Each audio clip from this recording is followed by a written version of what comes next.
Yeah, part of the reason we didn't finish, I spent a little extra time talking about nuclear reactors and how they work, and I think I'm going to cut that part out tonight. So hopefully we'll cut back some time and the overall study. Yeah, nobody needs to know all those details, but all right. Well, let's pray, and we'll pray for Julia because she's feeling under the weather as well. I pray that she gets better soon. So let's pray and we'll get started.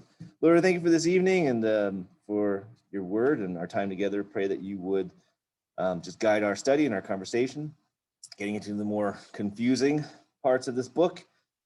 So we pray that you would just guide our discussion and everything we study tonight, Lord, and pray that you would just help us to take away the parts that you want us to take away and walk away from and apply to our lives. So lift up Julia, who's feeling sick, pray that you would heal her quickly. And for everybody else who's still on their way getting here, just give them safe passage here and to get here quickly. So lift all these things to you. Praise in Jesus' name. Amen. Okay, so we are in, I always forget to do this. All right, so we are session 5. We're going to be covering chapters 8 and 9 tonight. You may remember when I said that things are going to get weird. Things are going to get really weird. Like this is where they get weird. I mean, it's already weird, but you ain't seen nothing yet, I would say. So I'm just gonna be very upfront. I don't think anybody knows what to make of these chapters, to be perfectly honest. People look at these and are like, what? I'm gonna give you as many conjectures as I can come up with. My wife yesterday, when she was commenting on our study, hey, we're come on, we're just getting started. So make yourselves comfortable, and we're getting started. Yeah, were you at Philly Airport? Yeah. Oh, okay, yeah, it's a bit of a drive. So I was just saying, Nikki was commenting on how many times I used the word conjecture last night because we did the study with our team group, and a lot of this stuff is going to be very conjectural. Like I was just saying, I don't think anybody really understands these chapters at all. Like they're weird. Like I was saying, things are going to get weird. And maybe you're like, well, yeah, Ben, they've gotten weird. Yeah, you ain't seen nothing yet. This is might be the weirdest section of the whole book. And so anyway, I'm just going to give you every point of view. Yes, it is.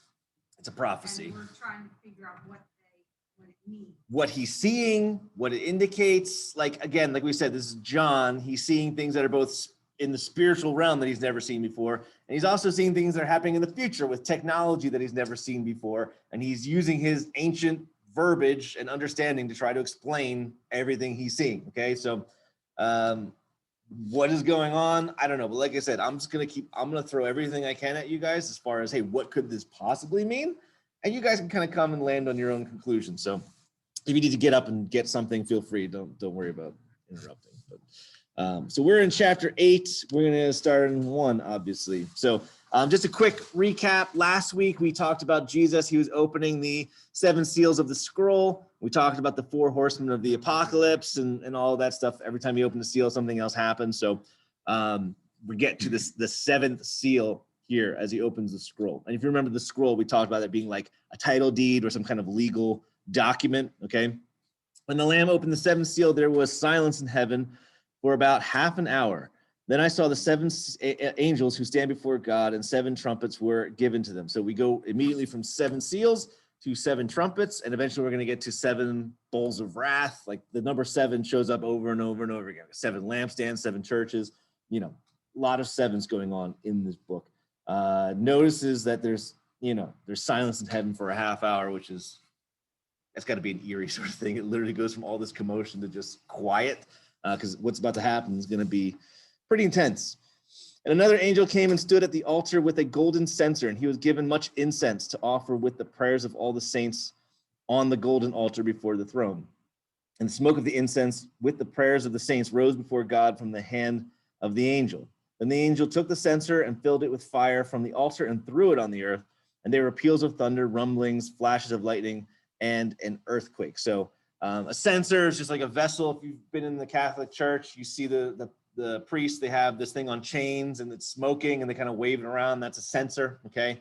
So it's something like that this angel has. And as we talked about before, incense, is kind of like a parallel to prayers, basically. And so it's kind of a metaphor for that. And so the angel is taking these prayers. We don't know exactly what it's about, but the fact that he casts them to the earth and there's this reaction of thunder, rumblings, flashes of lightning, and earthquakes, like that's not a good sign, right? So these are probably the prayers of the saints who have maybe been persecuted, because that's a big part of this theme of this book is, God taking judgment and wrath on behalf of those who were wrongfully killed and abused. So anyway, which we've seen with the people who are under the altar, they're crying out for justice, yada yada yada. So anyway, this starts to get moving here. Now the 7 angels who had the 7 trumpets prepared to blow them. The first angel blew his trumpet, and there followed hail and fire mixed with blood, and these were thrown upon the earth. And a third of the earth was burned up, and a third of the trees were burned up, and all green grass was burned up. So, okay, let's stop here. So these hail stones mixed with fire. The word for mixed is mignomy. There you go, mignomy, which indicates it's a mixture, but it's not like a uniform mixture. If you take Kool-Aid and mix it with water, you stir it around, it becomes uniform. It comes like part of the liquid. Versus if you were to take like oil or something else, you know what I mean? It doesn't quite mix. There's like, it's in there, it's kind of mixed, but it's not like a part of it. It's not a homogeneous mixture. So that's kind of what's indicated here. This blood is coming with these hailstones. So the word for grass here can also mean crop. So it's just, it's basically just vegetation. Okay, not necessarily just grass, but all kinds of vegetation. Now, what is going on with these hailstones and blood? So let's take a couple of looks here. So again, we talked about last week how there's a lot of parallels between Joshua and Revelation, and here's one of them. So in Joshua 10, it says, and the Lord threw them into a panic, talking about the Amorites. Joshua's on his conquest, and they're fighting the Amorites, who struck them with a great blow at Gibeon and chased them by the way of the ascent of Beth Horon, and struck them as far as Azekah and Makkedah. And as they fled before Israel, while they were going down the ascent of Beth Horon, the Lord threw down large stones from heaven on them, as far as Azekah, and they died. There were more who died because of the hailstones than the sons of Israel killed with the sword. So there's 2 words that are used here, stones and hailstones, and they're 2 different words in the Hebrew as well. The one for stones is Eben, and the word for hailstones is barat. So we think of hail as like ice falling from the sky, okay? And we usually think of something else like meteorites as being more like rocks. And that's in our English vernacular, that's how we think of it. But the question is that what's going on here? Are these specifically ice hailstones, or are these just meteorites falling from the sky? Because it says in one sense that they're stones. Well, I think that one of the things we have to understand is like in our English thinking, we tend to identify the falling object by what it's made out of. So we say, okay, one's ice, one's rock, so therefore, we'll call this one hail, we'll call this one a meteor or something like that, or a comet or whatever. But if you look at it from the point of view from what they do, I mean, they're both hard objects that fall from the sky. So in that sense, they're kind of the same. So what's being said here about hailstones, we automatically think that it's ice, but it might not be. It might just very well be rocks that are coming from space or something like that, right? This happens again in the book of Exodus. A lot of parallels between Exodus and Revelation as well, as we'll talk about in more detail in this chapter. Then the Lord said to Moses, stretch out your hand toward heaven so that there may be hail in all the land of Egypt on man and beast and every plant of the field. Just talking from Revelation, in the land of Egypt. Then Moses stretched out his hand or his staff toward heaven, and the Lord sent thunder and hail, and fire ran down to the earth. And the Lord rained hail upon the land of Egypt. There was hail and fire flashing continually in the midst of the hail, very heavy hail, such as had never been in all the land of Egypt since it became a nation. The hail struck down everything that was in the field in all the land of Egypt, both man and beast. And the hail struck down every plant of the field and broke every tree of the field. Only in the land of Goshen, where the people of Israel were, was there no hail. So again, this word for hail is barad, so similar to Joshua. So here's the thing. The fact that there's fire coming down here, he doesn't use the word lightning, John, in the book of Revelation. He's using the word fire. It's a different word. And so, like lightning might make sense in a hailstorm. Fire, not so much. So It seems to me to indicate that these are probably actually meteorites or something like that that are coming down. Because if you've ever seen like video of a meteor or something coming into the atmosphere, it starts to burn. There's one that came in from Russia not too long ago. It was like a few years ago. A comet or a meteor or something came. It was huge, and you could see it coming in the sky, and it was like, whoa! It was incredible. So you can watch videos on YouTube and whatnot of this kind of stuff happening. So where is this coming from exactly? Well, and this is the other question. This is the real puzzler, is this mixed with blood phrase. Why is there blood? Is it actually blood, or is it just like red stuff? Hard to say, right? Because again, he's seeing this, and it could just be that it looked like blood. Maybe it was. I don't know. So a few interpretations I'll give on this one. It could strictly just be supernatural. God is making this happen. Could be that, okay? And that explains the blood, okay? Like, could be something like that. Eternal Nile blood, which we're going to talk about. We're going to get there. It's coming up in these chapters. So it could be something like that. It could also be just like a red substance that maybe it's coming down from space.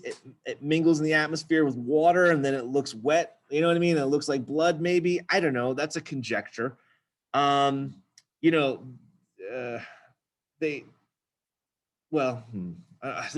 one is a major conjecture. I don't want to land too hard on this one because this one is like, okay, so I'm not going to land too hard on this, but I am going to at least propose it. Like I said, a lot of these are conjectures. Take them or leave them. Don't take them too seriously at all. Whatever. I'm not going to blame you for it. But so there's a guy by the name of Barry Setterfield who I really enjoy listening to. He's an astronomer, scientist. I think I've mentioned him before. Super brilliant guy. I saw a video of his where he's basically explaining how we have these two asteroid belts in our solar system. And he was suggesting that those were actually formerly planets that basically ruptured, blew up. They're like pieces of debris from them end up going all over the solar system, which is why we see so many craters, not only in the planet Earth, but on the moon and Mars and, lots of other celestial bodies. They're all messed up. They're all these giant impact craters. Like, well, okay, where did those come from exactly? And basically what he's suggesting is that over the course of history, these planets blew up at different times, basically causing all these impact craters, but also eventually like the pieces just end up going into orbit. And that's how you get these asteroid belts, basically, right? These big pieces of rock that are just floating around. And there's two rings of asteroids, basically. Now, Mars is a red planet. It's known as the red planet. Conjecture is purely conjecture. If Mars were to blow up or something like that, right? And its red pieces were to go flying all over the place, some would probably definitely hit Earth at some point. And who knows? Maybe if that red materials come in the atmosphere, might look like blood. I don't know. Literally just a conjecture. I'm not going to land too hard on it. It is one of the weird things about Mars is how everybody is so into it. Like for some reason, humanity has been into the planet Mars for like millennia, and we have this weird desire to go there like really badly. And there's nothing there. Like it's literally toxic to even exist on this planet. It's freezing. It's really hard to grow anything. Like, but we're dead set on going there. And you have to really ask, like, why? What's going on up there? Is there something they're not telling us? I don't know, but whatever. That's another topic for another day. We're not going to get into that too much. I'll say one last thing about the blood thing. One thing that freaked out. I don't know if you guys have ever seen the movies, the Divergent series. Have you seen those movies? Yeah, Divergent. Yeah, I saw them a while ago. Yeah, I'm not going to tell too much about them, but basically it's like a dystopian future. Humanity has almost wiped itself out. There's like a few people living left, and they have this weird society. Anyway, in the second movie, there's this really weird scene where this group of people, they're out in the wild, and the wild's just like irradiated wasteland, and it starts to rain, but it's not water. It basically looks like blood. It starts raining blood like everywhere. And I was like, it freaked me out a little bit because I was like, that kind of sounds like the book of Revelation a little bit. And then I started doing some research. Like, are there like weapons that can cause the earth, like cause the rain to turn into like a reddish thing or whatever? And I couldn't find anything. I don't know if maybe they have knowledge of that I don't. I'm not really sure. Maybe they were drawing from the book of Revelation to help color, their movie in a little bit, but whatever. One way or another, there's some strange happenings going on, a lot of destruction, and it ain't pretty. So Anyway, all that to say, yeah, what's going on here? Could be natural, maybe it's supernatural. Hard to say at this point, but we'll find out someday. Verse 8, then the second angel blew his trumpet. Something like a great mountain burning with fire was thrown into the sea, and a third of the sea became blood. A third of the living creatures in the sea died, and a third of the ships were destroyed. So from here on, we're going to see John using this phrase, something like. So, every time he says this, we got to stop and ask, like, okay, when he says something like a great mountain, what does that mean? Was it just because it was huge? Was it because it was made out of rock? Like, in what sense was it like a great mountain? And we're going to have to ask all these questions as we kind of move forward. So most people growing up that I listened to teach this chapter would usually say a lot of these things are like comets or meteors, something along those lines, which they very well may be. We've had some crazy impacts, in the planet Earth over the course of history, which have inevitably caused a ton of damage, wiping out civilizations and things like that. So this could just be continuations of that, more of that kind of stuff happening. But let's take this from a technological standpoint. Well, and I'll say this too. It could also just be something supernatural. Sodom and Gomorrah, for example, God wiped them off the face of the earth in the book of Genesis, okay? Just literally, they're there, whole cities, giant like populations, just boom, all gone. Like you go there and like, was there ever a city here ever? So God definitely has the capabilities to do something like this. But at the same time, you have to ask, like, what if John saw a nuclear bomb go off or a hydrogen bomb or something like that? How would he describe it? Well, one way you might describe it is something like a great mountain burning with fire.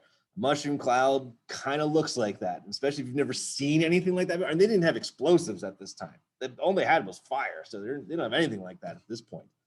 So he doesn't even have the words for it. Like, there is no word for explosion at this point. It hasn't been invented yet.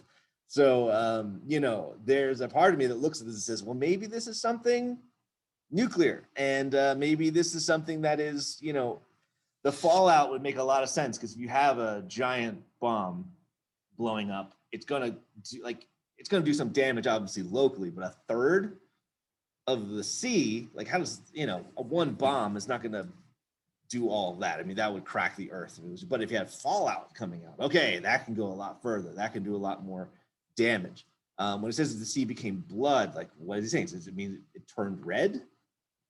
Maybe. So yeah, it's possible. So this whole idea of water being turned to blood, as Mara was talking about in Exodus 7. Moses and Aaron did as the Lord commanded. In the sight of Pharaoh and in the sight of his servants, he lifted up the staff and struck the water in the Nile.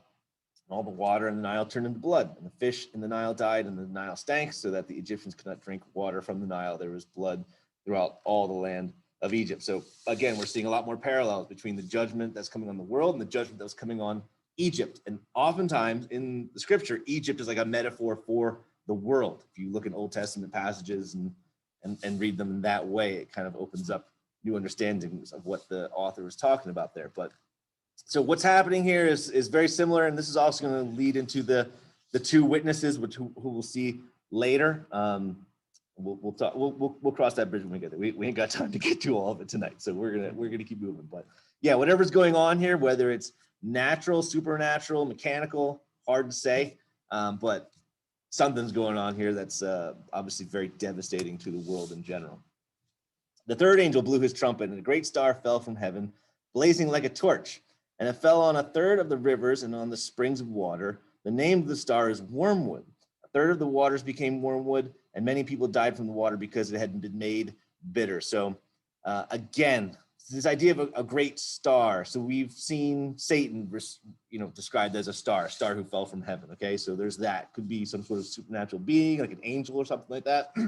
Obviously, the meteor or meteorite theory comes into play here. Sure, it could be a celestial body that falls in, and maybe it has some sort of. So one thing we do know is that Mars is highly toxic. The dust of Mars is extremely toxic. They have to be very careful if they were to send somebody up there. Like, you couldn't let any dust into the living area because it'll kill you. Yeah, it's like this is what I remember when I was watching like a documentary or something like that to talk about all the challenges of Mars, and I'm like, why would anybody sign up to go there? Like, it's horrible. You can't, like, you know, every little thing you have to be so careful of, or else you're dead. But whatever. Anyway, that's neither here nor there. So it could be something like that. Here's what I find very intriguing about this: wormwood. So wormwood is a plant. It's kind of like a bush. I don't know if it's a tree, but it is very bitter. I think they use it to make absinthe, if I'm not mistaken. And it has a very bitter taste. So that makes sense. Okay, so the waters became bitter, wormwood. Okay, there's that. One of the other weird things, the Ukrainian word for wormwood happens to be Chernobyl. And if you're familiar with the incident Chernobyl, I would actually recommend, if you guys have never seen the HBO miniseries they did, I will warn you, there's language and some naked coal miners, which, you know, not all that sexy, but I'll put it out there anyway. But it's really good. They did a really good job with it. It's really fascinating. You can kind of explain what went wrong there. I'm not going to get too deep into it because I went too deep last night with our team group, and just too much detail, and I didn't have time to finish. So we're gonna move past it. But basically, long story short, it was a nuclear power plant that exploded, melted down. Still highly radioactive today. It's covered up, so it's not spitting out radiation like it was, but still highly super dangerous. You know, if you were to go inside the structure that they have for it, you would die in a certain amount of time. Even the area around it is still highly irradiated. You can't stay there for too long. You have to, you know, you only be there for a certain amount of time before you start having problems. So yeah, there's a famous Russian gymnast. Mhm. Dad worked for Chernobyl. He died. Oh, really? Yeah. Wow. Yelena Zamolodchikova. Wow. Okay. That's the first time I've ever met someone who was that close to somebody. Well, I met Yelena Zamolodchikova. She was an Olympic record. Gotcha. Gymnast. Gotcha. Yeah. Well, yeah. Well, if you want to find out more about it, the HBO series is really good. So it was fascinating. Even if you don't, even just look into it on YouTube, you can find all kinds of information about it. But it was wild. So anyway, so all that to say, again, like if let's just say somebody were to launch a missile of some kind, and John's looking at it. Well, it would kind of look like a great star blazing like a torch, right? Like that's, you know, what it might look. That's how we might describe it. So, and the fact that it's named wormwood, like maybe this is of Russian origin, and maybe it's some sort of nuclear weapon that's meant to do this. Actually, one of the interesting things about Chernobyl that they were very concerned about, obviously, besides the fact that it was spewing out radiation, lots of people ended up dying from cancer and you know, radiation poisoning. They were extremely concerned about the meltdown. So once the elements overheated, the uranium and everything like that, it became so superheated, it literally became like molten lava. And it literally started eating through the factory floor and just kept going down. And they said, this is going to keep going downward. It's never going to stop until it hits the water table, which millions of people required at a time to survive and to drink. So that was one of the main concerns that they had with Chernobyl, and some guys ended up having to risk their lives to basically stop that from happening, more or less. They had to bring in a bunch of coal miners. They literally dig underneath of the meltdown and install this heat transfer system, basically. And anyway, it's a wild story. But it's interesting because that same concern is something that we're seeing here, where waters became bitter and people dying from it. A lot of similarities there. Okay, so it's a little strange to you know, it's hard to ignore some of these similarities. So again, could this be a natural phenomenon? Yes. Could this be a supernatural phenomenon? Yes. Could this be like a mechanical phenomenon? Yeah, I feel like it could go any which way. Again, I'm just throwing every conjecture I can at you guys, and you can kind of figure it out for yourselves or come to your own conclusions. Yeah, you decide for yourself. Like I said, I feel like a lot of prophecy is not meant for us to exactly know the future per se, but when the future happens, like, it'll become more recognizable. So I'm hoping one of these scenarios pans out. I'm not hoping it pans out, but you get it. Hoping I'm right about at least one of these things, right? So you know, if we see this, we'll be like, oh yeah, Ben, I remember Ben talking about that one time. I don't know. We'll see what happens. But yeah, when the temple starts getting rebuilt, man, you all better, you know, start getting your get your water with bleach and ramen noodles out, because we're going to be hunkering down. Okay, verse 12. The fourth angel blew his trumpet, and a third of the sun was struck, and a third of the moon, and a third of the stars, so that a third of their light might be darkened, and a third of the day might be kept from shining, and likewise a third of the night. Then I looked, and I heard an eagle crying with a loud voice as it flew directly overhead, woe, woe, woe to those who dwell on the earth, at the blast of the other trumpets that the three angels are about to blow. So, okay, let's stop here for a second. So darkness. Darkness is another one of the plagues that was in Egypt, if you recall. They had a time where it was like freaking them out because it was like darkness. They said it was like darkness you could touch. This doesn't seem to be that drastic. It says a third of the sun, third of the moon was, a third of their light was darkened. I feel like you could probably reread this as saying like the sun, moon, and stars were dimmed by 33%. I feel like that's another way of kind of saying it accurately that John's trying to make it. And it's also possible that it's splotchy as well. So is this like fallout that's in the atmosphere? Is this some other kind of pollution that's going on there? Maybe it's patchy. Maybe it's not everywhere in the world that's having this happen. Maybe it's only a third. Go ahead. What's that?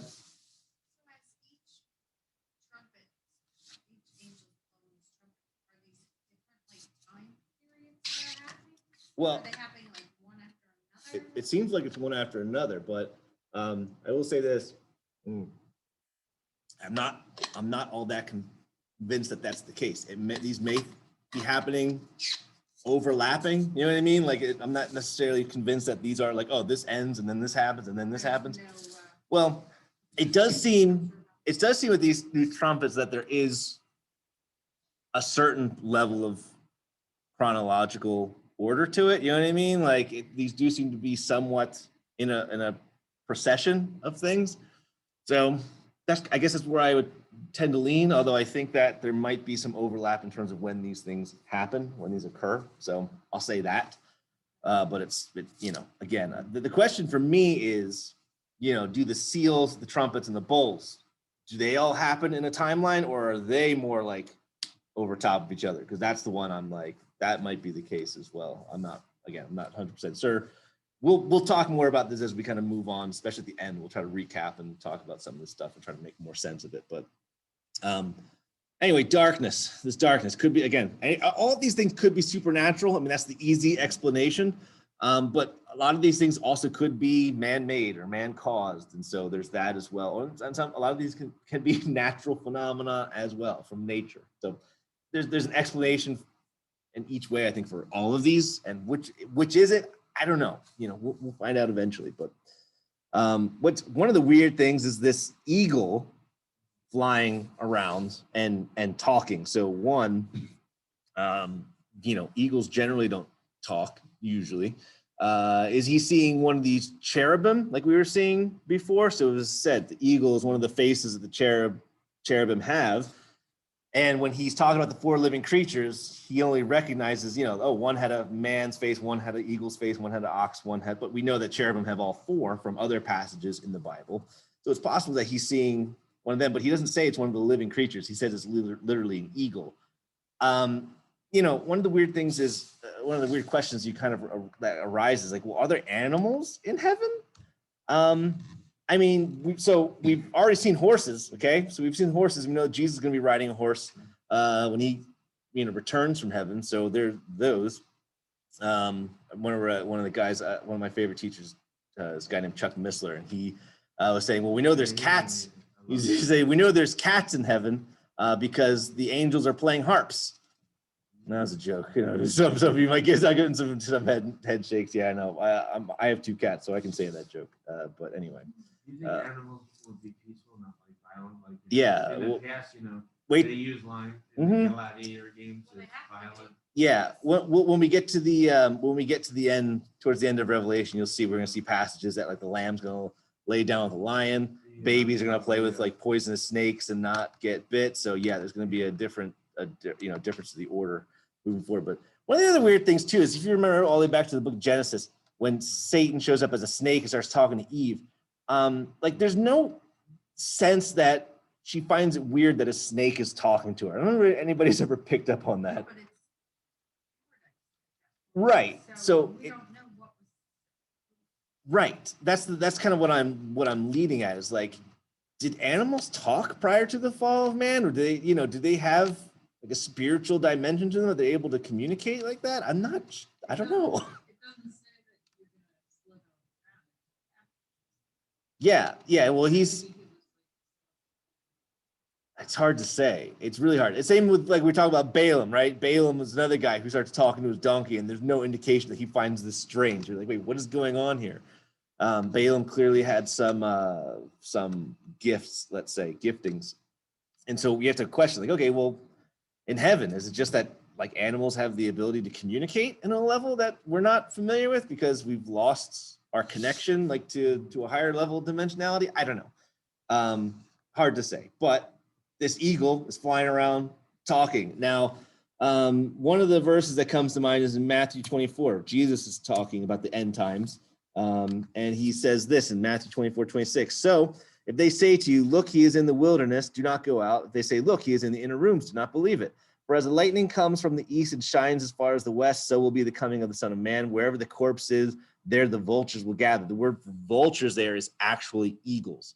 In the ESV, they changed it because, like, well, vultures usually eat dead things, although eagles will as well. They have been known to eat carrion if the need comes around.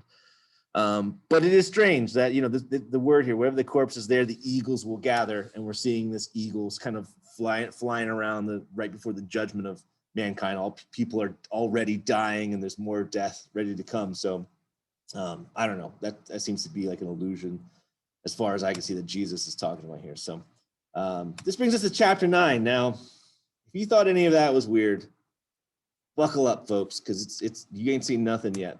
9:1. And the fifth angel blew his trumpet, and I saw a star falling from heaven to earth, and he was given the key to the shaft of the bottomless pit. So let's stop here for a second. Before we saw a star, and it was referred to as an it. This is a star, and it's referred to as a he. Okay, so this seems to be clearly some kind of angel, and angels are often referred to as stars, angelic beings in general. So that seems to be what's going on here. He opened the shaft of the bottomless pit, and from the shaft rose smoke like the smoke of a great furnace, and the sun and the air were darkened with smoke from the shaft. So this word for bottomless pit, okay, what is that all about exactly, and what is happening here? The words used here are abusos freer, okay, for a bottomless pit. And the question is, how do you get a bottomless pit? So you think like it's a pit that goes to infinity, right? Like it's bottomless. So it just keeps going and going and going and going. And that's, you know, kind of how we usually think about it. But there's another way to think about this. So if you remember this image from last week, we have these 4 angels that are on each part of the earth here. Now, here's the question. Let's just say, take this top angel. Let's just say the earth just opens up beneath him and he just starts falling, right, all the way down. What would happen? Would he fall all the way through and come out the other end? Like they say, you could dig your way to China or something like that. Well, no, that's not what would happen at all. Basically, because of gravity, they would basically get to the center of the earth, and that would be it. From the center of the earth, there is no down. Every direction is up. So in a certain sense, that would be like a bottomless pit, right? Like it's a pit where you get to a point where there is no down anymore. It's just up. And so there's this idea that this abuso is actually somewhat geocentric, and that's where these creatures are basically being held in prison. This concept of like this imprisonment for angels comes up in a few other places. Book of Jude, it's written, in the angels who do not stay within their own position of authority but left their proper dwelling, he has kept in eternal chains under gloomy darkness until the judgment of the great day. Peter, 2 Peter, picks up on this idea as well. Talk about these angels that took wives in the book of Genesis. For if God did not spare angels when they sinned, but cast them into hell, the word is actually that uses as Tartarus, and committed them to chains of gloomy darkness to be kept until judgment. He uses that same exact phrase, under gloomy darkness until judgment, okay? So this place, whether you call it Tartarus or the Abuso, it seems to be a place, it's like a prison for these angelic beings, which is a little strange. Here it's translated hell, but it's not. Again, we talk about hell. The word hell gets translated for a lot of different words, some of them being Gehenna, Hades, and Sheol, and this other place, Tartarus or the Abuso. What were you going to say? Go ahead.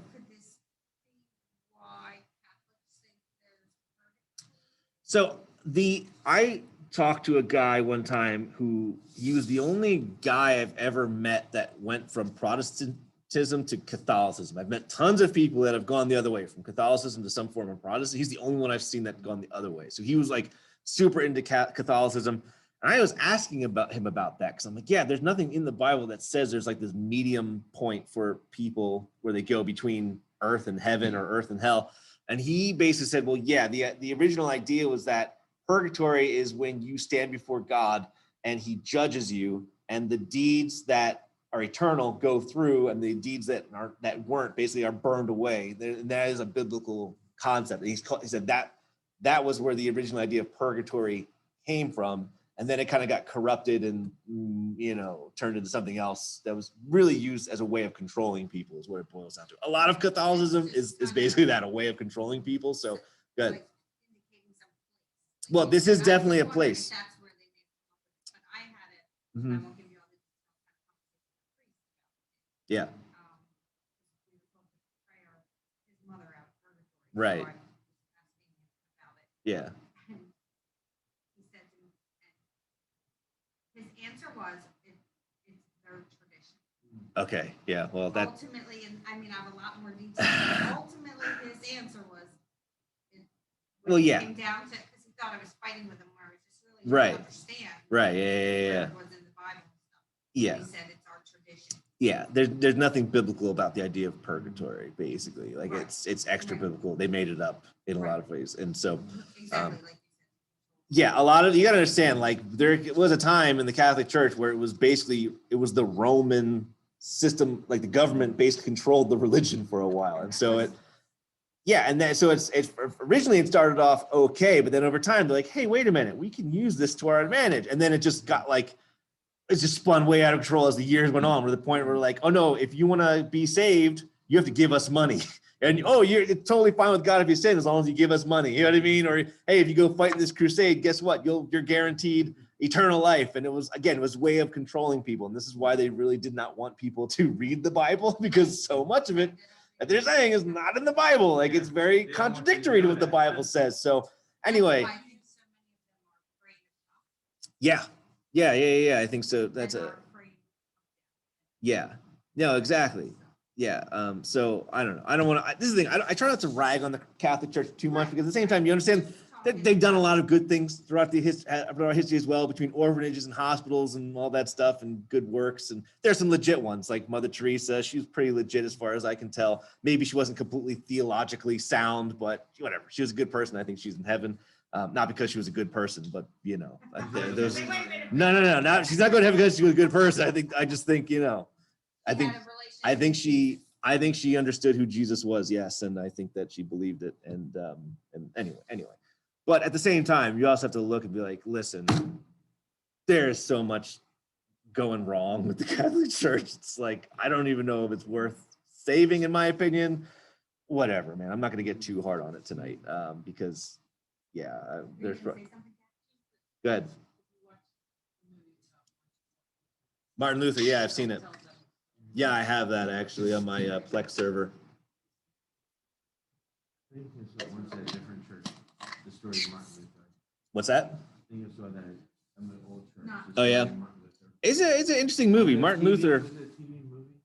I don't think it was a TV movie thing. I think it did come in theaters, but it wasn't like a huge movie or anything like that. Yeah, I remember seeing it. It came out a while ago. It's called Luther, I think. Just Luther. Yeah, I have it. Was it like a 15-year-old movie though? Like came out in the a early while. 2000s? I could look it up. I'll look it up after this talk. I have it on my Plex server. So anyway, so coming back to this, we're still actually on this concept of these angelic beings being bound in this place. So there's another passage that kind of confirms, or two passages, I say, one's in Matthew and one's in Luke, and they're kind of looking at the same situation, this demon-possessed man, and Jesus approaches him. So in Matthew 8, it says, and when Jesus came to the other side, to the country of the Gadarenes, two demon-possessed men met him, coming out of the tomb, so fierce that no one could pass that way. And behold, they cried, what have you to do with us, O Son of God? Have you come here to torment us before the time? So they're saying, hey, they know that they have an appointed time, and they know that it's not yet here. So they're like getting freaked out by Jesus being there. And Jesus asked him, what is your name? And he said, Legion, for many demons had entered him, and they begged him not to command them to depart into the abyss. The word is abuso, same place, okay? So they encounter Jesus, and they're begging him, please don't send us to this bottomless pit place, which is apparently some sort of prison. And anyway, why some are being held there and others aren't is not exactly clear. We do know that the angels that apparently, it says that they left their habitation, I think that's the word, and they took wives and had kids and created the Nephilim, which is the giants that we see, like Goliath and Nephilim as well. They were specifically taken and thrown into this place. And evidently this angel, whoever it is, probably Satan, we don't know, gets the key to this place, and he basically starts opening it up. So you can imagine nothing good's going to come out of this, as you can imagine. Then, so in verse 3 of Revelation 9, then from the smoke came locusts on the earth, and they were given power like the power of scorpions of the earth. And they were told not to harm the grass of the earth or any green plant or any tree, but only those who do not have the seal of God on their foreheads. Remember in last session, we talked about the 144,000, that they're sealed and protected by God, and they are specifically protected. This is one of the plagues that they are specifically protected from. Okay, so locusts. What's the deal with these locusts? What are these things? Are they natural? Are they supernatural? Are they mechanical? Again, this is kind of what these are going to be the questions that we're going to boil down to here. So here's a picture of a locust right here. At least that's what Google tells me. Locusts are basically grasshoppers. Okay, grasshoppers when they are going through.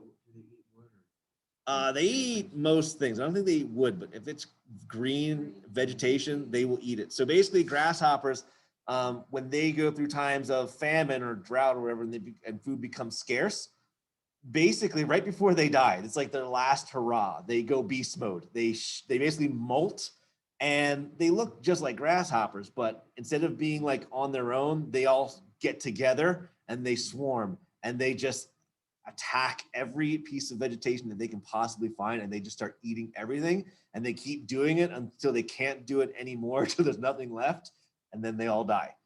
There are some places where the swarms get so bad, like they say, you have to have chains on your tires just to drive around because there's so many of them. You'll run them over and they're slippery, and so you can't can't get traction because there's so many dead locusts in the ground. Yeah, it's not a pleasant image, I suppose, but there it is nonetheless. So this is what we usually think of as a locust. Now, is this what's coming out of this pit? I'm going to say no, not exactly. We'll look at some other passages here. So one of the things I want to highlight here, this is a passage in Job. So you can see how they're told not to harm certain things, right? They said you can't harm grass of the earth and the people who are sealed, right? In the book of Job, we get this glimpse into heaven where Satan is basically approaching God. It says that there's a time where he and the other fallen angels were meant to present themselves before God. So God's talking to him. He's talking about Job. I don't know if you guys have ever read the book of Job. It's a great book. But God's kind of like boasting about Job. And Satan, in Job 1:9 says, Satan answered the Lord and said, does Job fear God for no reason?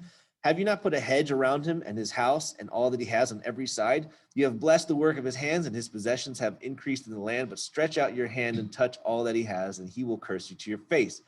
And the Lord said to Satan, behold, all that he has is in your hand. Only against him do not stretch out your hand. So Satan went out from the presence of the Lord. And as you know, Satan wreaks havoc on his family, his possessions, everything. Why am I bringing this up? Well, there's this idea, like there's no war between God and Satan, right? It's not a war. A war, you don't know what the outcome's going to be. There's a fight. Like, it's not a war, okay? Like, it's nothing like that. Anybody who tries to make it... What's that? Well, it's not even a power struggle because there's no struggle. Like, it's like you trying to struggle. I wouldn't even say that. I don't think that Satan... Well, I think Satan... Well, yeah, he definitely has an agenda. And I think he's definitely trying to thwart God's agenda for sure, because what other choice does he have? I mean, well, listen, do you want to go down or do you want to go down swinging is the question. I think that's Satan's aim. I think he realizes that he really doesn't have a chance, but he's going to take down as many people as he possibly can, because you got to understand, Satan's beef is mostly against God. And it's like, if you wanted to have a fist fight with a boulder, guess who's going to get hurt in that situation? Not the boulder. And so that's kind of where the situation that Satan puts himself in. Is like, well, what's he going to do? Fight God? Yeah, right. Good luck with that one. Even get, because God created him to begin with. Well, for him to think that he's allowed to be as powerful or equal to God is ridiculous. Well, this is the thing. God Part of the created him to tribulation, begin with. this is the thing. Part of the tribulation, in my point of view, is God kind of giving Satan what he's always wanted. Like, he's going to basically let him play God for 3.5 years on the earth, and he's going to do whatever he wants. Now, coming back to what she was saying, like, yeah, exactly right. Satan can't hurt God directly, but he can hurt God indirectly by hurting the people that he loves that are vulnerable. Okay. And weirdly enough, oftentimes that's worse. Hurting, like, I'll say this. So I remember when I was, right, exactly. Right. Yeah. You know, if you have kids, you've been, so, I don't know if you won't be able to see this on the camera, but some of you have probably seen this. I have this giant scar on my leg. Okay. Got that in a football game, broke it and broke my tibia and my fibula really badly. Had to get a bunch of surgeries. It was not fun. There was a part, I was in the hospital for 10 days when it first happened. And they botched like the original. They tried to put the bones together and it just made it worse. My leg was like out here. I'm not even kidding. It was huge. So swollen. They told me like a month later, like, yeah, we almost had to cut your leg off. I'm like, well, appreciate you telling me that. Maybe you told me that when I was loopy on morphine, but whatever, you know. You know, it was bad. It was like that was physically the most pain I've ever been in my entire life. Okay. And I remember just writhing in pain. I remember seeing my parents, like, the looks on their faces, just like powerless to do anything about it. I remember my mom, the church we went to at the time, Calvary Chapel, they had released this, they called it the Comfort CD. And it's meant to help people who are going through difficult times. You know what I mean? Like, who are grieving or just had some anxiety or whatever. It's supposed to help, like, you know, it's uplifting songs and ideas and verses, whatever. It was good. But my mom, she's like, here, listen to this. This has really been helping me. I'm listening to it. I'm like, Mom, that's not the kind of pain I'm in right now. You know what I mean? Like, I don't really care about, like, you know, like, uplifting music. I'm literally writhing here. You know what I mean? Like, it's not what we're talking about. But later on, I reflected upon it and I realized, oh, she was really having a hard time with this. Okay. She was the one that was having all this pain inflicted on her. And it made me realize, like, you know, I do believe this. Like, if my parents could have, like, taken the pain upon themselves just to, like, give me some respite, like, they would have done it in a heartbeat. You know what I mean? Because, like you're saying, it's oftentimes harder to watch the people you love suffer than it is for you to suffer yourself. And that's, when you understand that, I mean, you guys have kids, okay? So you can understand this even better than I can from, like, a real existential point of view. It gives you really a glimpse into what God must have been going through when he had to watch Jesus die on the cross for us, you know? And it makes you wonder, like, why? Like, why would God, we often wonder, like, well, why would God put people through so much pain? Well, why would God put himself through so much pain? That's the question that we never ask. Why would God say, please crash him? Yeah, because he knew what was going to happen. Because of what Jesus did, he was going to bring the people that he loves, make a way for them to be connected back to him. And that's the idea. So it was kind of like he had a feeling. Yeah. Upset. Mm-hmm. Yeah. Yeah, I have to think that watching, you know, and yourself, I guess. Yeah. Yeah, something like that. So anyway, so that's Satan's strategy. He can't hurt God directly, but he can hurt very much the people that God loves, and that may be even worse. So I think that's part of Satan's strategy. It's like, all right, we're going down, and we're going to cause as much damage as we possibly can. We're going to burn as much to the ground as we possibly can before the end comes. So the end is coming very soon for him. So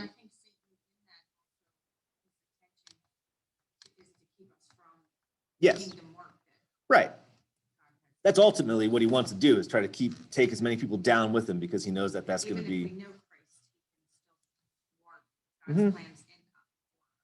Well, yeah, he has really no power to do anything other than what God allows him to do. And that's kind of one of the points I'm bringing up in this Job. Yeah, like God, like Satan's on a leash. This isn't a power struggle. This isn't like God's not wondering like, oh, I hope we win this whole thing. Like, no, like all of these beings are only allowed to do what God allows them to do. And that's an encouraging thought for us too, because when we're going through difficult times and hard things, we can realize that, wait a minute, God is allowing this to happen. Okay, this isn't like, there's some power, like again, like, oh, the forces of darkness are just winning right now. It's like, no, that's not exactly a good way of thinking about it, and that should give us some encouragement. Well, if God's allowing this to happen in my life, then there must be something that I'm able to overcome, maybe not by yourself, with God, of course, but it should give us some hope and build up to despair. I mean, Satan knows God wins in the end. Yeah. Well, he's trying. He figures, hey, he might as well give it his best shot, right? It's like, what do you have to lose? He's got nothing to lose at this point. I mean, it's already pronounced that he's going to lose. So it's like, hey, why not give it a try?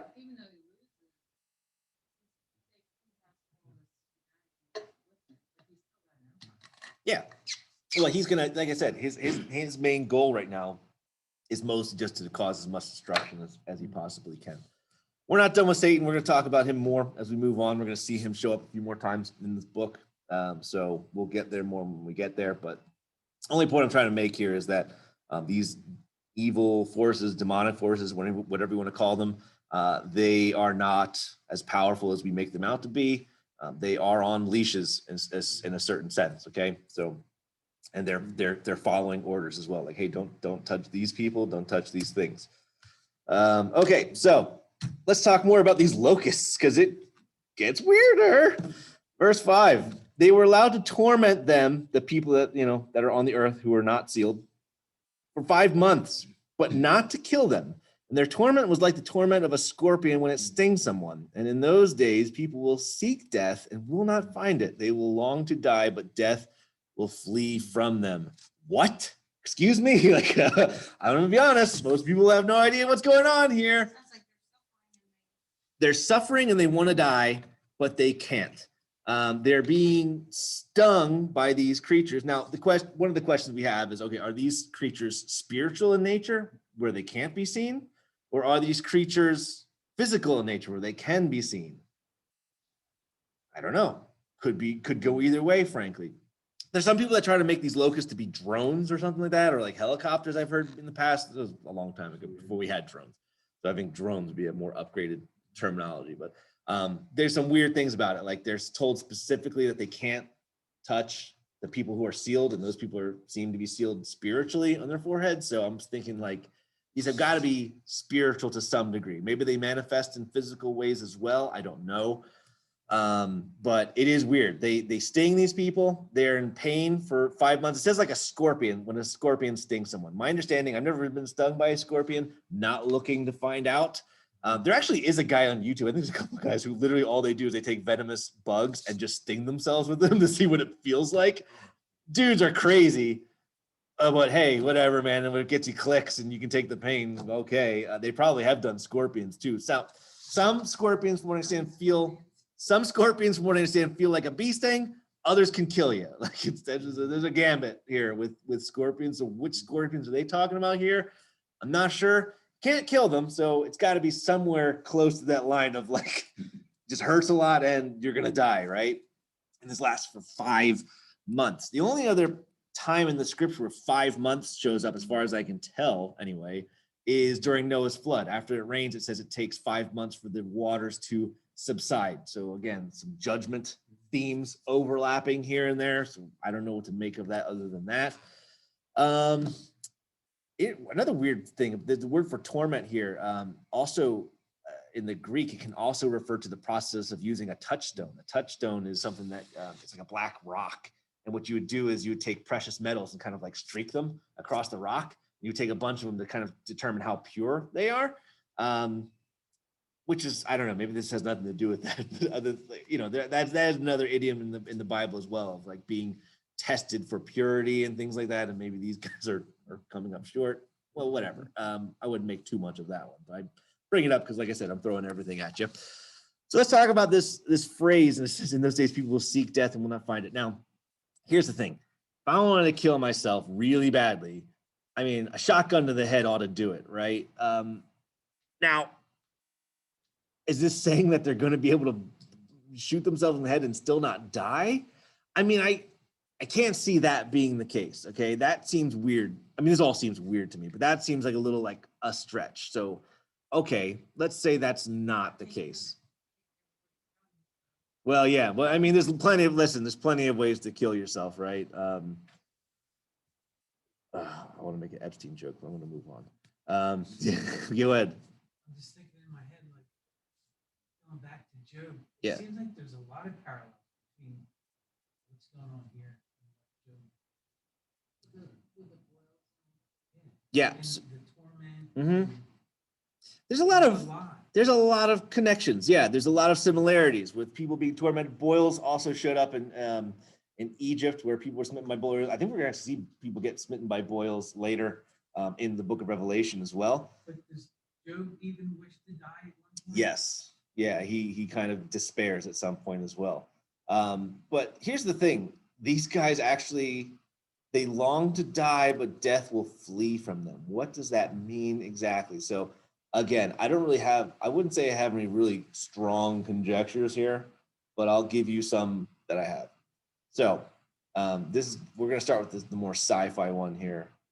Well, I'll say this is the one that's a little more ridiculous. So I like starting with this one because the other one will seem a lot more believable.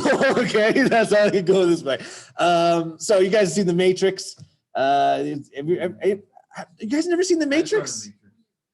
Our kid, so my teen group, they haven't because it's rated R. And I'm like, all right, fine, you guys get a pass. But you guys are full-fledged adults. Keanu Reeves, yeah. You don't need to see the other two. Just watch the first one. The first one, not only did it revolutionize cinematic history and all that stuff, it's a good movie. It's really good. And weird, my wife hates it. I think it's a great movie. Most people think it's a good movie. It's worth at least a watch. I got to use it, but I also don't want to spoil it for you. But oh well, here we go. It's your fault. I mean, it's like 20 years old. You guys have no excuse. Oh, you should. So basically, the story of The Matrix, this guy, he's contacted by this group, and they're like, hey, like you've been noticing something's wrong, something feels wrong. And they basically reveal to him that he is trapped in this computer system. Basically, all of humanity is trapped by these robots, and they are all basically plugged into this giant virtual reality computer, unbeknownst to them. None of them know that their bodies are being stored in these compartments where they're, just in these tubes, basically, with these wires coming into their brains. And so in the movie, they get him out, and they have this revolution against the robots and whatever. It is a good movie, but that was very, very sci-fi when it first came out. Okay, people were like, "Well, that's an interesting idea, but that's never going to happen." Scientists are actively trying to make this happen. Okay, and they believe it's possible. They're already starting to make some really big strides with implanting devices into brains and having it work. So just recently, Elon Musk's, one of his corporations, successfully implanted something into a monkey brain that can allow it to play Pong with its mind. So you remember the old Atari game? It was like bleep, bleep, bleep. It worked, okay? They got a monkey to play Pong with no controllers. It just used its mind to make the thing go up and down, and it worked, okay? Now, here's the thing. It's not without merit because, like, let's just say you are a paraplegic or something like that. You don't have use of your legs. Well, what if we could get you robotic legs you can control with your mind? Now you can walk again. What if we could make robot arms for people who are missing limbs? Now you can grab things again. Like people who are blind and can't see.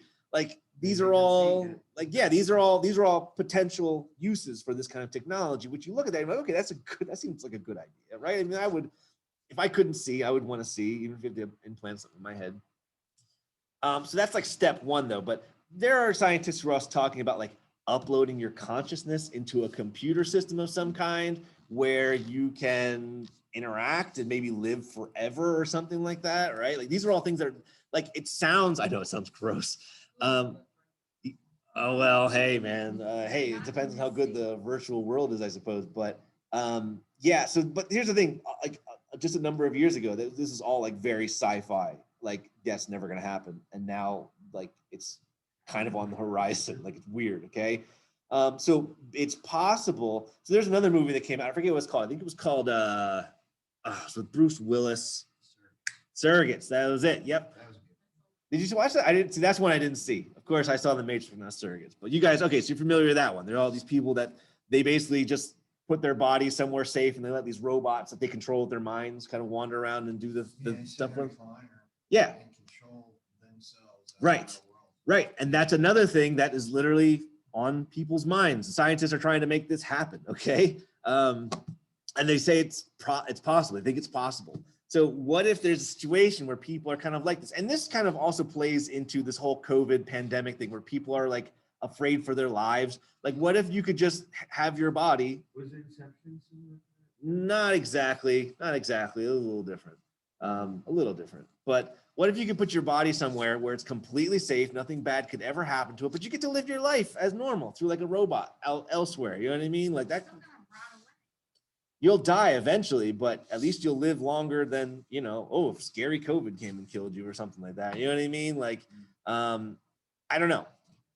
I don't want to land too hard on this one because it's, you know, it's possibly like, but here's that would explain, like, what if you've kind of lost your ability to control your own body? You don't have access to your own body anymore. You're floating around in this robot where you're still kind of connected to it. So you still feel like pain, like the body still feels pain, but you have no way of getting to it or doing anything. Like if you want to kill yourself, you know, that's a possibility. So there's that. And I will admit that's the way more like out there conjectural thing I'll put out But I there. don't think it says on- It's not as out there as most people probably think it is, and as it sounds. Even myself, I think like this sounds pretty out there. But truth be told, I don't think it does. might not be that out there. Just Not with everything.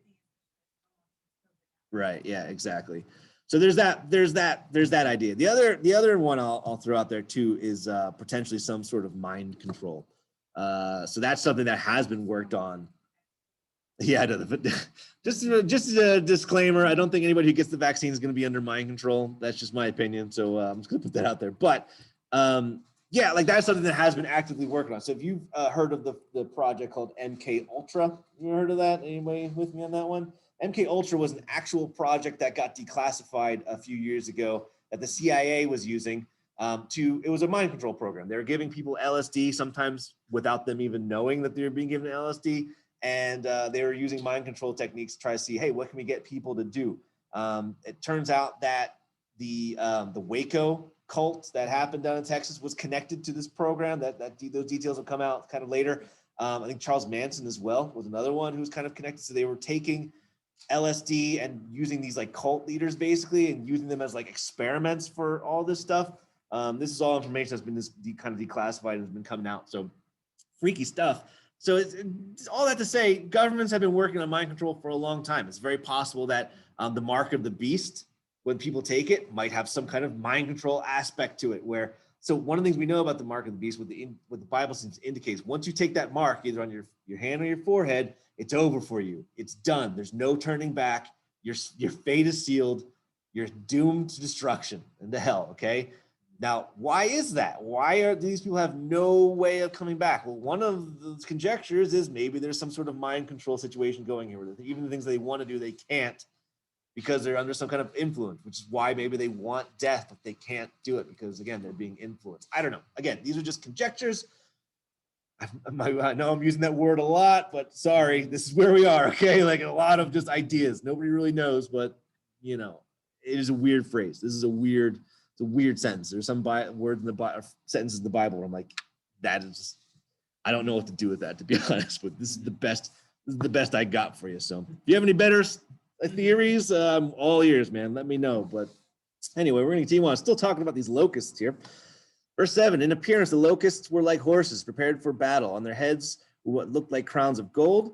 Again, like horses, like crowns of gold. Their faces were like human faces. Their hair like women's hair, their teeth like lions' teeth. They had breastplates like breastplates of iron, and the noise of the wings was like the noise of many chariots with horses rushing into battle. So, okay, seeing all these things. So again, what's that? Well, they might have been. They might have been little. They could still look like horses prepared for battle and still be little. Like he's talking about the description of what they look like here, okay? He's not necessarily saying that they're huge. They could be, I don't know. Some artists will render it that way and they'll make these out to be like gigantic flying monsters, basically, which maybe they are. They don't necessarily have to be. They could be much smaller.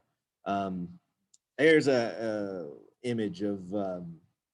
So also back to before I move on to this next image here, but when it says the wings, they have wings and noise like many chariots. Again, like a helicopter would very much fit that description, or a very large drone or something. This is one of the reasons why some people believe that these are mechanical in nature.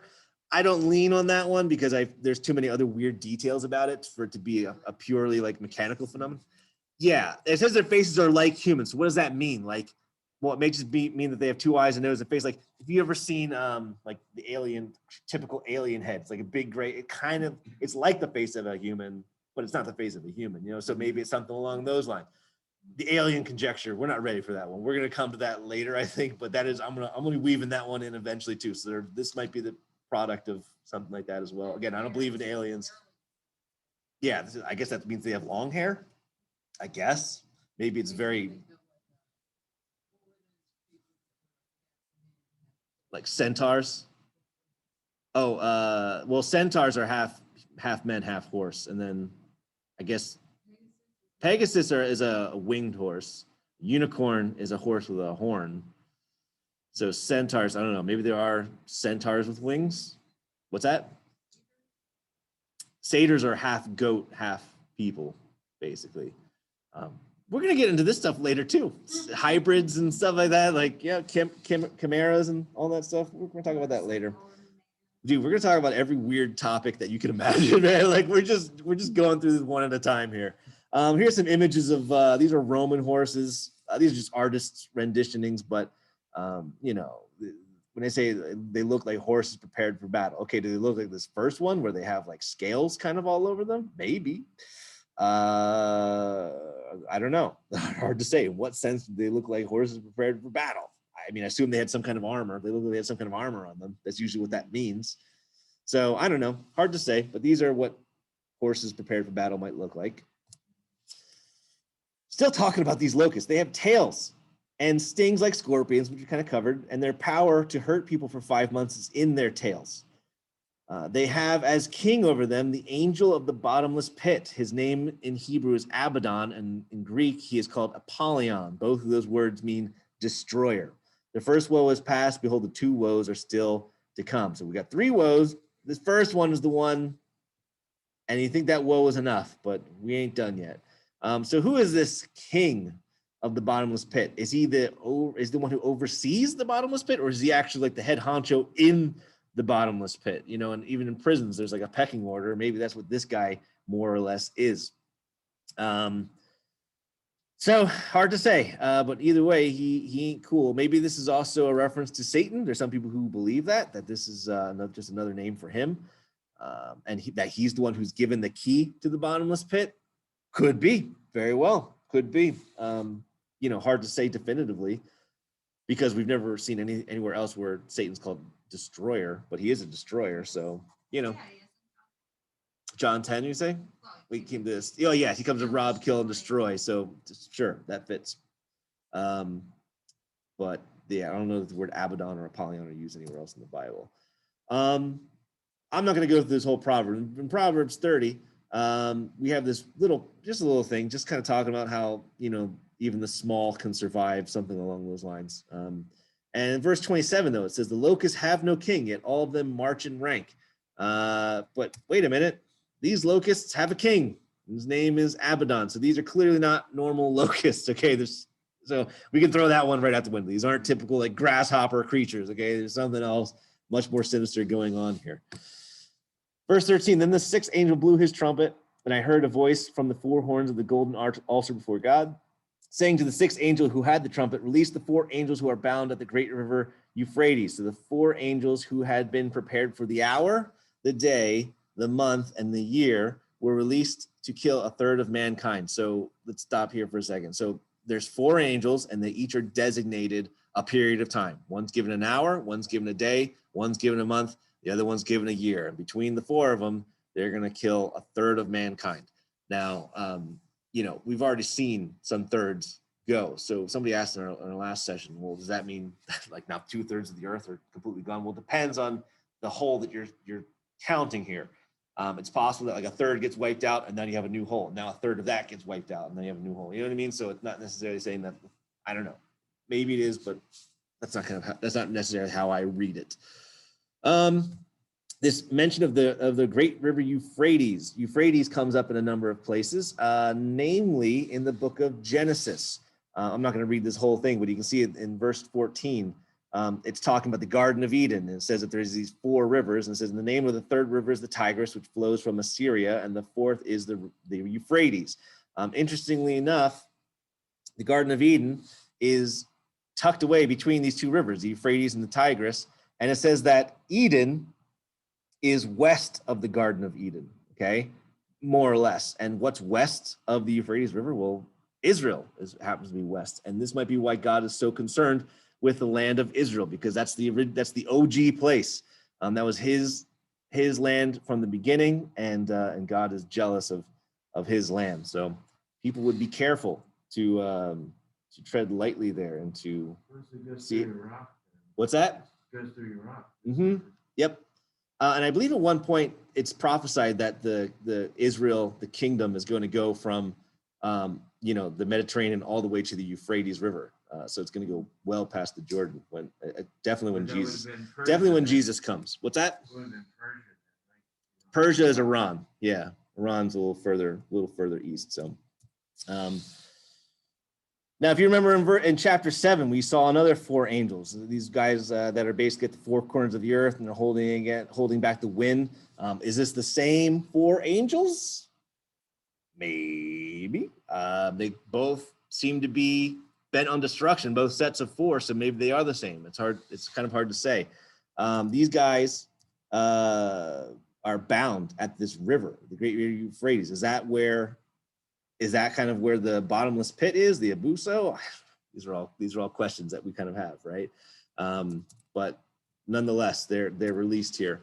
Verse 16, the number of mounted troops, where do these mounted troops come from? That's a good question. Was twice 10,000 times 10,000. I heard the number. That's 200 million, okay? That is a lot of troops.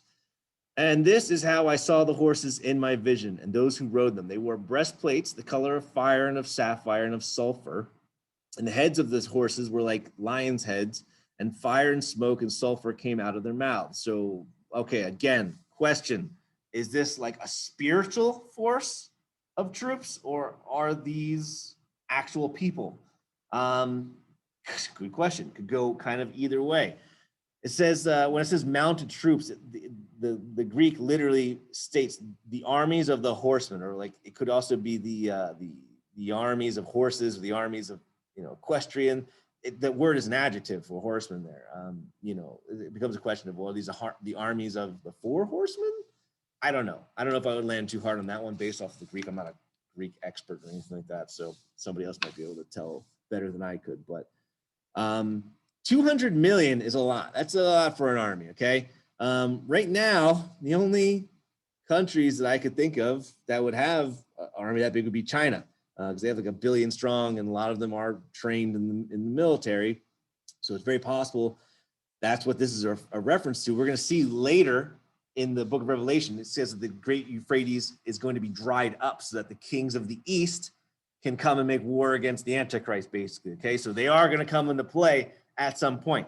Now, one of the interesting things I'll note here, and again, I'm not going to try to land too hard on this. Again, I'm just throwing things at you here. Well, it says that they have breastplates, and the color is 3 things: fire, which we would think of as red; sapphire, which we think of as probably blue; and sulfur, which we think of as yellow. If you happen to look at the flags of the Chinese flag and the North Korean flag, it's all the colors represented basically right there. So, is this some sort of federation between the two, and they come to make war? Possibly. When it says that they ride horses that were, they had heads like lions' heads. Okay, in what sense? And maybe it's in the sense that they're loud and dangerous. Have you ever been to the zoo and you heard a lion roar before, or a tiger even? Even though they're behind cages, it's unsettling because it's powerful. You're like, whoa, man, like that's crazy. Like it strikes a little bit of fear into you, to say the least. It says that they spew out smoke and sulfur. Like, are these guns? Are these tanks? Are these some sort of vehicles with some sort of weaponry? Very well could be. Again, this is John. He's looking at things that he's never seen before. If they're in the future, something that people are riding. Like, well, sure, a horse. That's what people ride in his day. So that would make sense. So anyway, yeah. So again, these are just kind of conjectures, but this flag is North Korea. China, yes, China and North Korea are already friends. Like they're already, China, the North Korean regime only exists because China backs it and supports it and gives it the things that it needs. And it's quite possible they decide to call in a favor and be like, hey, listen, we about to throw down and you're coming with us. So totally possible. And who knows, maybe there's even more involved. Maybe, China has ambitions to basically control Asia. And it's quite possible that this new revitalized Roman Empire, it's going to be a conglomeration of nations. They're all going to come together, and China might be like, well, gee, we need to make our own little conglomeration of nations. And so it's quite possible that they're like, hey, maybe, well, definitely North Korea. I wouldn't be surprised if like Nepal, Thailand, Vietnam, Japan, like they could all get in together and realize, hey, we need to band together to like survive. Yeah, China has ambitions, man. Oh yeah. We would have the virus we have. Possibly. I'm not gonna I don't want to talk too much about COVID tonight because I'll go all night. Yeah, you can't say it on Facebook or else you'll get in trouble. Who knows? Maybe this will get taken down off of YouTube when I upload it. Who knows? But anyway. So again, I'm just throwing ideas out at you. You guys can make your own decisions or conclusions. By these three plagues, a third of mankind was killed by the fire and smoke and sulfur coming out of their mouths. For the power of the horses is in their mouths and in their tails. For their tails are like serpents with heads, and by means of them they wound. So again, it's very easy to write these things off as supernatural because you think like, well, we've never heard of anything like this before, so it's got to be something supernatural. Maybe, could very well be, but it also could just be some kind of technology we've never seen before as well. So could go either way. I don't land too hard either way, but we'll find out. Mm-hmm. Yeah. Maybe. Yeah, potentially. Yeah, could be. I don't know, man. Like I said, I'm just throwing the ideas out there. You guys can draw your own conclusions. Now, sadly, we didn't get to this part. I thought we were done last night, but we skipped out on this part, but we were running out of time anyway. But verse 20, the rest of mankind who were not killed by these plagues. So just to recap, we've gotten like a third, and a third. So it's like, well, wait a minute. Then if we got 3/3, everybody should be dead, right? Which is why, again, I kind of think that like it's taking a third, they're gone. Now we have a new hold. Now we're gonna take a third of that, new hold, third of that. So I think that's kind of what's going on here. Otherwise, you're gonna be like, well, wait a minute, everybody should be dead. Well, no, if you just keep taking a third every time, it's just, you're taking less people each time, but it's the same proportion of people. Okay, the rest of mankind, because there are more people who survive, who were not killed by these plagues, did not repent of the works of their hands, nor giving up worshiping demons and idols of gold and silver and bronze and stone and wood, which cannot see or hear or walk, nor do they repent of their murders or their sorceries or their sexual immorality or their thefts. So it seems to indicate that people realize that they are probably being judged to some degree, but they just don't care because they love the sin in their lives. Go ahead.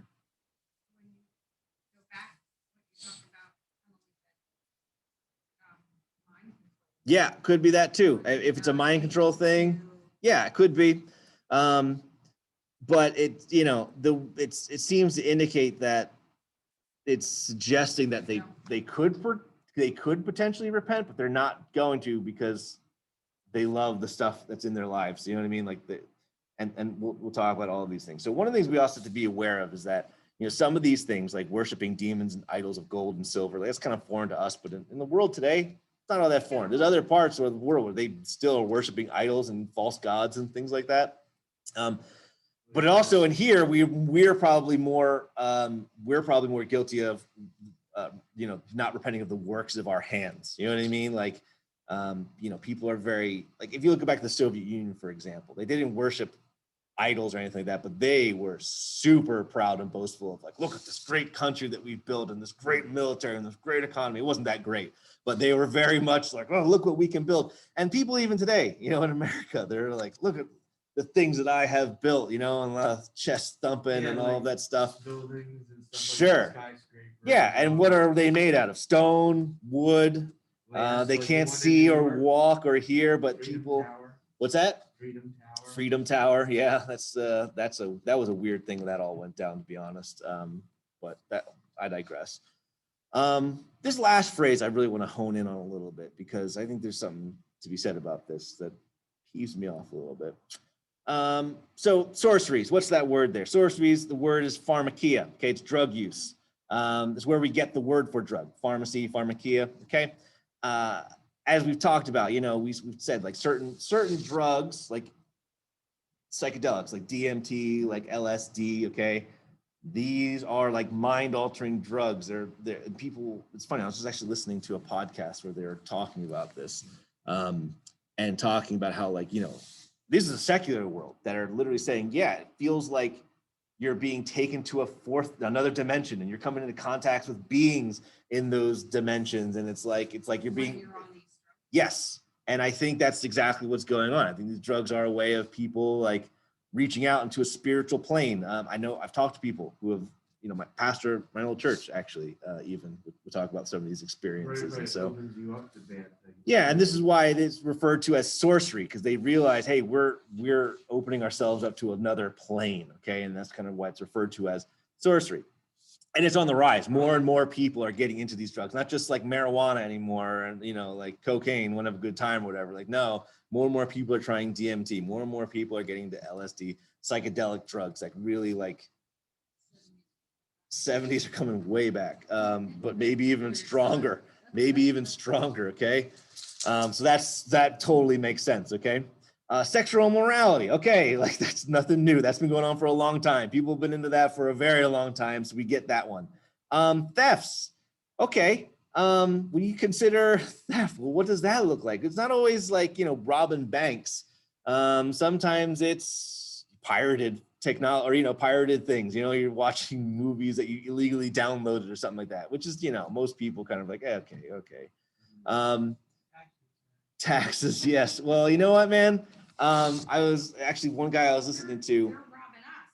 One of the guys I was listening to, again, one of my favorite teachers, Chuck Missy, who's making this connection about, you know, like, okay, so let me ask you this.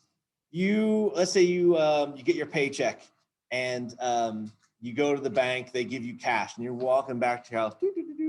Guy jumps out of the bushes, he has a gun, and he says, give me 30% of your cash, or else I'm gonna kill you. Do you think you've been robbed at that point? Do you feel like you've been robbed at that point? Yeah, probably, right? That's what it feels like, you're robbed. Now you take a closer look, and it's a police officer. He's got a badge, and he's in uniform and everything like that, and he's saying the same thing. Give me your cash. Give me 30% of your income. Do you feel like you're being robbed at that point? Yeah, probably. Now you find out, oh, it's not just a police officer. The majority of your town voted and said it's totally fine for this police officer to go and take 30% of your income. Do you still feel like you're being robbed at that point? Well, yeah, right. Like, and this is one of the things that totally gets overlooked. And this is one of the things that frustrates me about. What's that? Well, what I'm getting at here is that, listen, like, taxes are nothing new, but the question is, like, are the taxes that are being used, that are taken from you, like, do you feel like you see the benefit of those taxes, or are they being used for somebody else's benefit? Okay.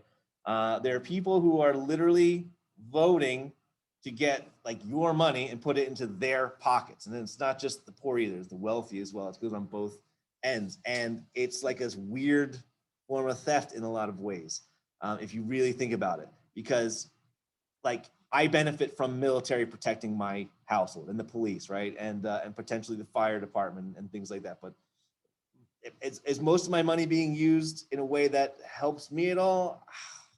In a lot of ways, no. And in a lot of senses, that's kind of like theft, okay? You're taking other people's money. Somebody said that socialism is it's the unaccountable plundering the productive, or something like that. And in a lot of senses, that's correct. That's what it usually ends up devolving into.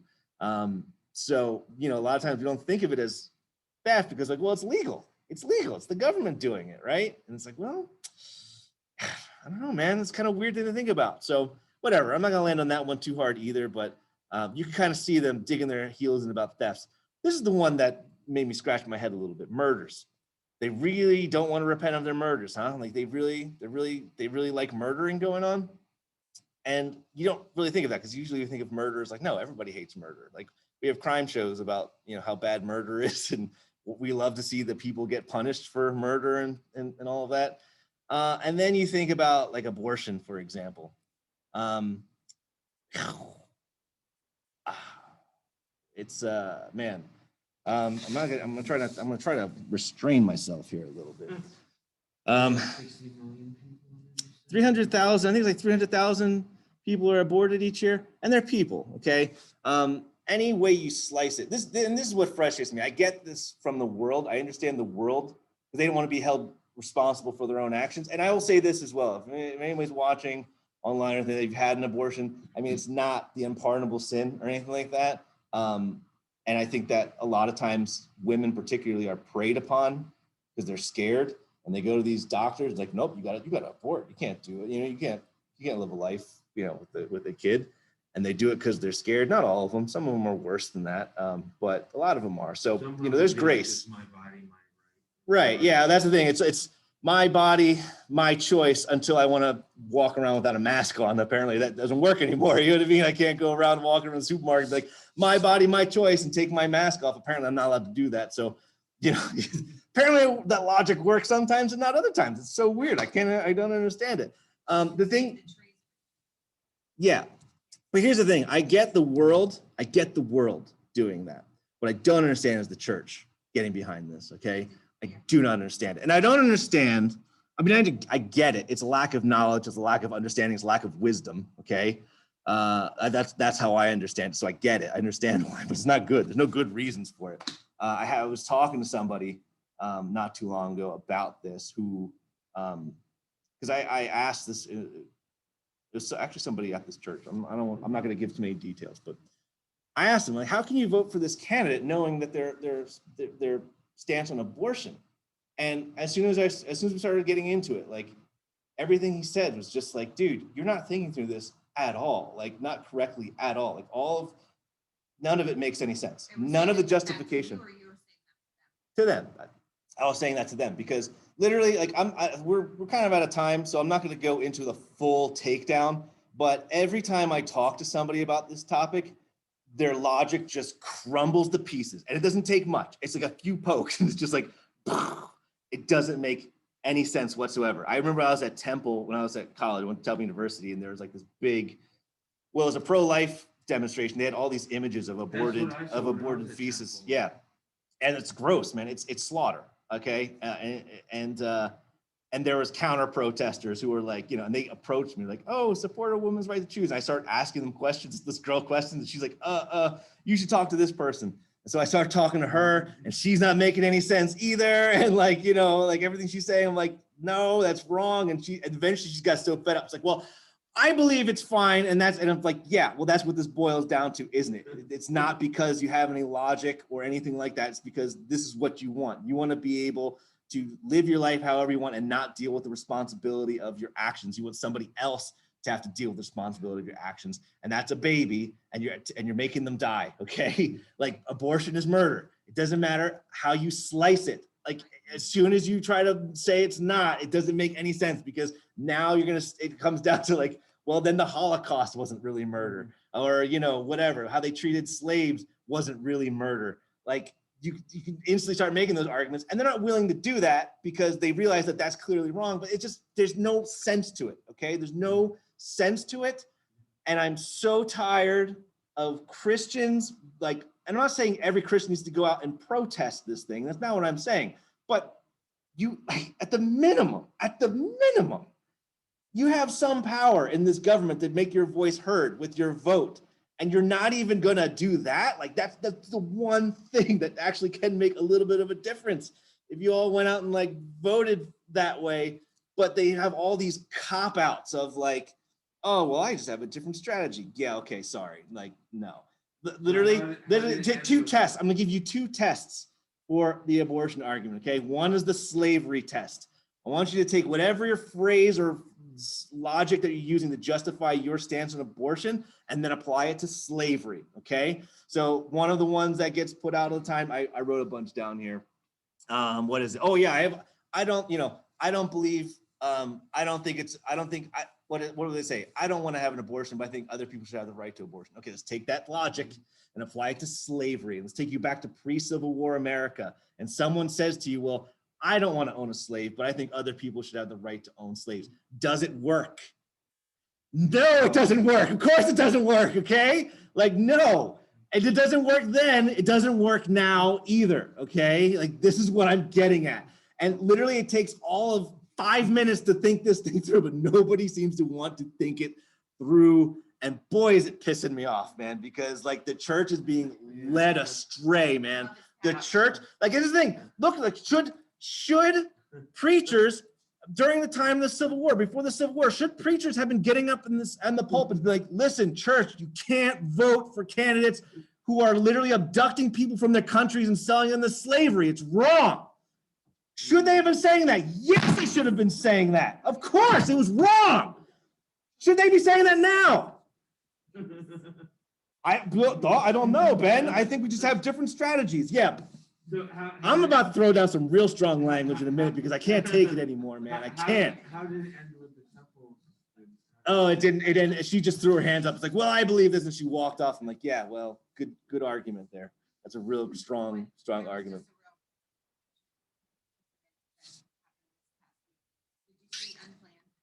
I didn't actually. I get sick to my stomach watching any of this stuff anyway. I actually own. It's a good. Yeah, I know. I've been wanting to watch it. I just can't bring myself to do it. Abby, Mm. who, she worked for Planned Parenthood, and she had something to do like 100,000 and went for life, and she told her story. Well, Yeah, I've read interviews or watched interviews with her. She was supposed to speak at Mhm. University this week, Mhm. and they canceled her because. Yeah, naturally. Ben, the crazy thing is when The I saw the Catholic- same things at Temple. Yeah. with all the posts, I still They're can't not believe standing how these girls can still justify what they do after seeing those pictures. I know, man. I know. It's messed up, to say the least. Yeah. Listen, if anybody's watching this, you want me to do a whole takedown on every Do you argument have against preacher abortion, minutes? I can. It's going to take me a while because there's a lot of We stupid come arguments that to people make. Belmont Because we had I did my class Mhm. and we do an abortion thing, and Yeah. they were exactly saying that I would never have an abortion, but it's okay. Yeah. Or if you're gonna be brought into an abusive home, you should be able. Right. Yeah. You Yeah. should be murdered. And Right. They actually said that. Yeah. They actually said the word that baby should be murdered. That's the thing, man. So it's like, well, listen, Girls in a Christian school. this is where it breaks down because it's like, well, they say, well, if that baby is going to be poor, that baby is going to be neglected, that baby's going to be abused. Okay, so we can just go around killing anybody who's poor, who's neglected, who's abused. We can just go around killing them now. That's what you think? Like that justifies it? Are you out of your mind? Like what? And it's no, and there's no real logic to any of this. This is just them. They don't want to be held accountable for their actions. That's what it is. They believe that somebody else should be held accountable and they should pay the ultimate price. That's what they believe. They don't want to spin it that way because that is uncomfortable to put it in that way, but I'm not telling you any lies. I'm not saying, dude, I know, right? I have a history of heart disease in my family, so I should probably simmer down a little bit. Yeah, well, If the foot is still in the woman, I know. they can still abort it. Listen, there's no logical sense to any of it. When you really start, as soon as you start applying pressure and asking questions, it crumbles every time, without exception, without fail. And that's the thing. There is no logic to this. Like, It's more emotional. mhm. Yeah. Yeah. Yeah. Yeah. No, I know.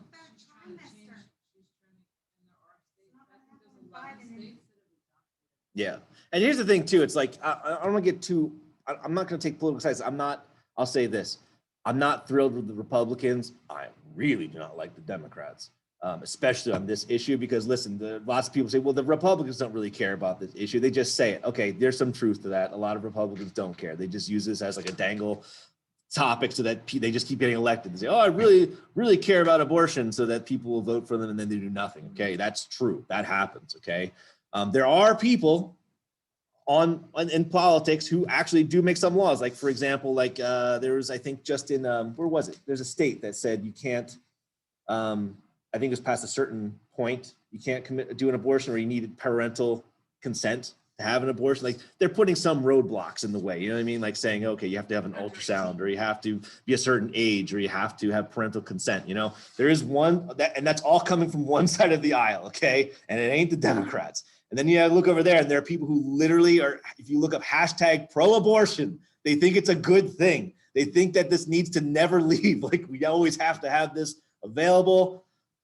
Listen, I get it, why people are upset with the people on the right, but there's like nobody on the left who is trying to fight this or to say like, hey, this is wrong, we need to stop this. No, quite the contrary. One thing that really grinds my gears, my money is taken from me and given to an organization that literally kills human beings for money, and there's nothing I can do about it. And what's worse is that that organization then takes that money and donates it to a political party. Oh, it's the Democrats. Surprise! Like, it just drives me nuts. So it's so corrupt. It's straight up evil.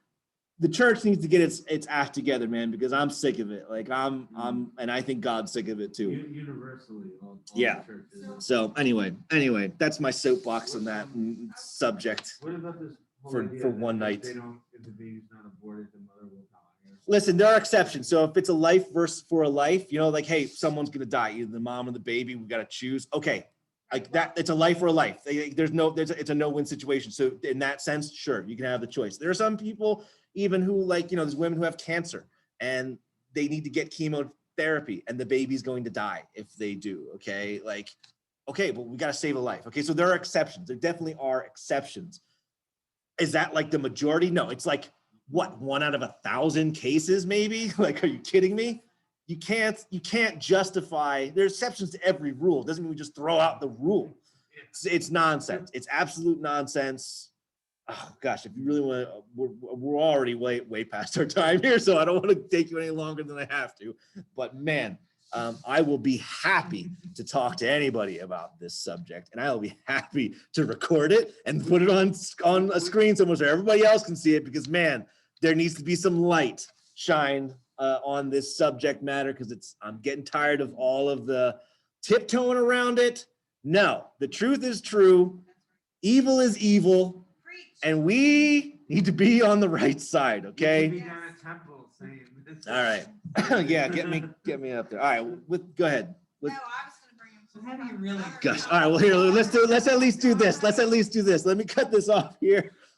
We can keep talking, but I got to give this time to process the video. So let me just pray that I don't say anything else that's going to get me in jeopardy or something like that. And no, I'm just kidding. I don't care. Lord, thank you for this evening, for bringing us together again. And we thank you for your word. Pray that we would take these things to heart, even the confusing things that you reveal to us, Lord, things that you want us to know, and give us the patience and faith to wait for some of the things to happen. So we love you and thank you. Praise in Jesus' name. Amen. All right, gonna stop it there. Oh, whoops. Go ahead. What were you gonna say? Just